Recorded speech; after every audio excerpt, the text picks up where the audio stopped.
she froze in fear, just when she thought she was about to be killed. That helicopter appeared in time. The deafening rotor noise scared the tiger away, though the girl escaped with her life. She once again missed the helicopter, and before she could recover from the shock, pain shot through her wound again. She took a cigarette from her pocket, hoping for a small smoke to ease her bad mood, but the cigarette was already damaged in the crash. The girl was furious. She never thought that now even having a smoke was a luxury. As she sat there unsure what to do, she happened to glance at a branch in her hand, and fell into deep thought. The girl remembered this plane's destination was east, and at the time of the crash, her boyfriend was in the cockpit, which meant the direction she fell in should also be east. Although she didn't have a compass now, it didn't matter. Her boyfriend once taught her how to find direction in the wild. First find a silver needle, then rub it hard on clothing to magnetize it, then place it on a floating leaf. Luckily there was a teddy bear here, and its button had a silver needle on it. Soon the girl used this method to find the direction. Then she filled a container with water from the river, and took off the dead person's clothes, to move more easily. She even turned her high heels into flat shoes, so limping along she set off. But the calls of birds in the forest meant this journey would not be smooth. Soon she saw a patch of forest destroyed by the crash. It seemed she was going the right way, but before she could be happy for long, she accidentally fell into a swamp. She began struggling desperately, but the more she struggled the deeper she sank. When she didn't know what to do, she suddenly saw a small sapling in front of her, like grabbing a lifeline. She reached for it with all her strength. Luckily the sapling was sturdy enough,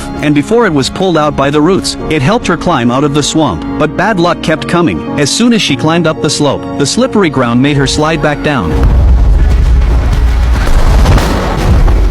Though she wasn't badly hurt, she had to climb it all over again. For a girl with an injured leg, it was pure torture. After she finally climbed up with great effort, she ran into the same tiger again. She didn't understand why she was so unlucky. She thought she could quietly sneak past it, but even such a tiny movement was noticed by the tiger. Without the helicopter's help this time, she could only run for her life. The tiger chased right behind her. Just as it was about to catch her, the girl slipped and fell into a deep pit. After a long time she woke from unconsciousness. She struggled to stand, and quickly looked around. Luckily there was no sign of the tiger, but just when she thought she was safe, the tiger suddenly appeared. She quickly hid to the side. Luckily the beast didn't notice her. Then the girl found a lighter on the road. With it she no longer had to go hungry. More importantly, she could finally have a smoke. She also used a can she found to regain some strength. Meanwhile the officer finally found the person responsible for the crash. Normally when the military has a flight mission, they inform civil aviation to avoid each other's routes, but this time they didn't. So when the pilot followed the original route,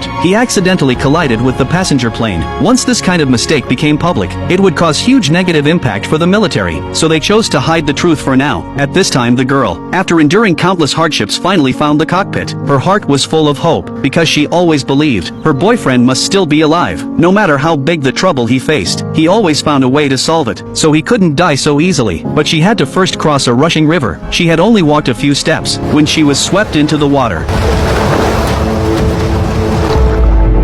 Luckily she had great luck, and managed to crawl ashore. The bloodstains on the cockpit showed how serious the crash was. Then while searching for supplies inside, she unexpectedly found a flare gun. She quickly loaded a round, and fired a shot into the sky, but the rescue team wasn't nearby, so they couldn't see it. Just as she was about to fire the second shot, she realized this, and put the round back. She decided to save it for when she saw the rescue team. Just then the temperature dropped suddenly. She was shivering from the cold. The girl gathered dry branches, hoping to make a fire for warmth, but the lighter had stopped working after being soaked in water too long. She knew if this continued she would freeze to death, so she took a plastic bag and put it over her head. That way she could keep more heat in. She then fell into a deep sleep.